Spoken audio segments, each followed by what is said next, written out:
রাজধানীতে জ্বালানি তেলের সংকট কাটেনি। পাম্পে ঘন্টার পর ঘন্টা লাইনে দাঁড়িয়ে থাকতে হচ্ছে বলে অভিযোগ করেছেন গাড়ি চালকদের অনেকে। বেশিরভাগ ফিলিং স্টেশনে দিনে সীমিত সময় তেল বিক্রি হচ্ছে। পর্যাপ্ত সরবরাহ না থাকায় অনেক পাম্পে দুপুর 2টা থেকে রাত 8টা পর্যন্ত তেল দেওয়া হচ্ছে।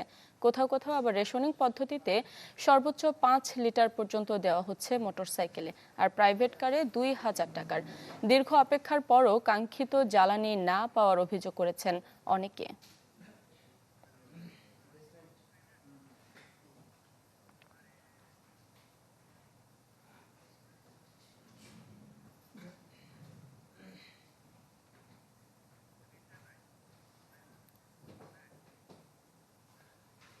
দর্শক, এ বিষয়ে আরো খবর জানাতে রাজধানী থেকে সরাসরি যুক্ত হচ্ছেন নাফিউল ইসলাম লিংকন। আমরা সরাসরি চলে যাব এবং সিলেট থেকে থাকছে আজহারউদ্দিন শিমুল। আমরা শুরুতে চলে যাব লিংকনের কাছে। লিংকন, গত 1 মাস ধরে জ্বালানি তেলের সংকট দেখা দিয়েছে। আপনি এখন কোন পাম্পে আছেন এবং সেখানকার চিত্রটা একটু বলবেন? সময়ের সাথে সাথে দেখা দেয় নিত্য নতুন প্রয়োজন। রেডি থাকতে হয় প্রতি মুহূর্ত। তাই এলো ইনোভার, যেন আপনি লাইফে থাকেন রেডি প্রতিদিন। Innova, designed for now.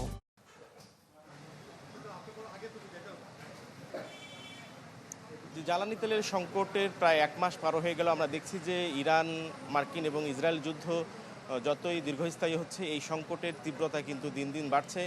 আমরা জানি যে বাংলাদেশের জ্বালানির পুরোটাই কিন্তু প্রায় 95% কিন্তু আমদানি নির্ভর, অর্থাৎ আমদানি করেই কিন্তু এই চাহিদা মেটাতে হয়।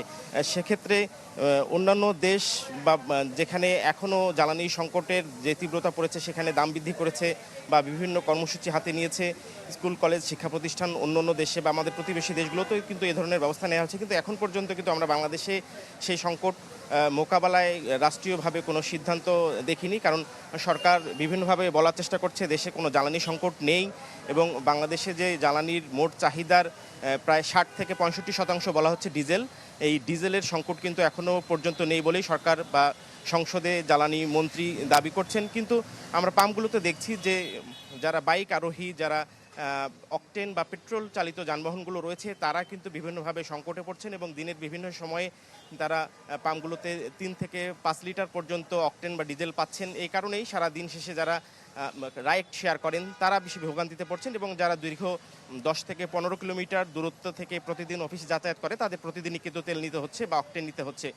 এছাড়া রাজধানীর অন্যান্য বেশ কয়েকটি আমরা কেন্দ্র দেখেছি বা পেট্রোল পাম্প দেখেছি, সেখানে কিন্তু দিনের বিভিন্ন সময় বন্ধ থাকছে। কিছু কিছু পাম্পে কিন্তু তেল সরবরাহ রয়েছে, তার মধ্যে এই বিজয় সরণি ট্রাস্ট পাম্পটি রয়েছে, সেখানে কিন্তু দিনের বেশিরভাগ সময় তেল বা অকটেন বা ডিজেল পাওয়া যাচ্ছে।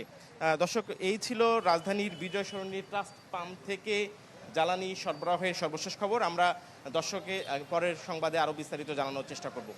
লিংকন, আপনাকে ধন্যবাদ। দর্শক, এবার সিলেটে চলে যেতে চাই, সেখানে আছেন সহকর্মী আজহারউদ্দিন শিমুল। আমরা জানি যে এরই মধ্যে সিলেট বিভাগের 4 জেলায় ফিলিং স্টেশন বন্ধ হয়ে গেছে অনির্দিষ্টকালের জন্য। আর বিস্তারিত কোনো খবর আছে কিনা জানাবেন?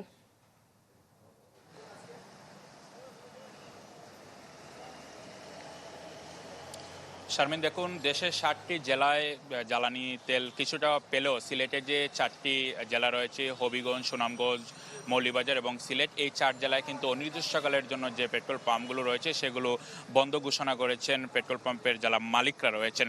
এবং তারা বন্ধের কারণ হিসেবে বলছেন কয়েকদিন ধরে প্রশাসনিকভাবে তাদেরকে হয়রানি করা হচ্ছে। এই অভিযোগ এনে তারা আসলে গতকাল রাত 11:30 থেকে একযোগে সিলেট বিভাগের প্রত্যেকটি পেট্রোল পাম্প বন্ধ ঘোষণা করেছেন।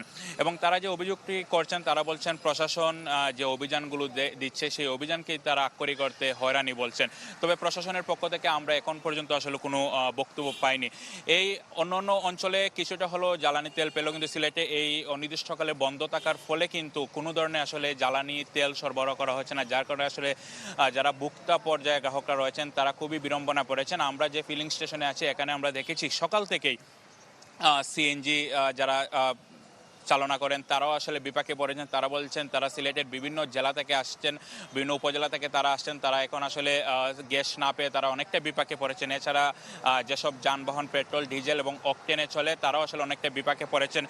বিশেষ করে যারা উবার চালকরা রয়েছেন, মোটরসাইকেল আরোহীরা, তারা অনেকটাই বিপাকে পড়েছেন।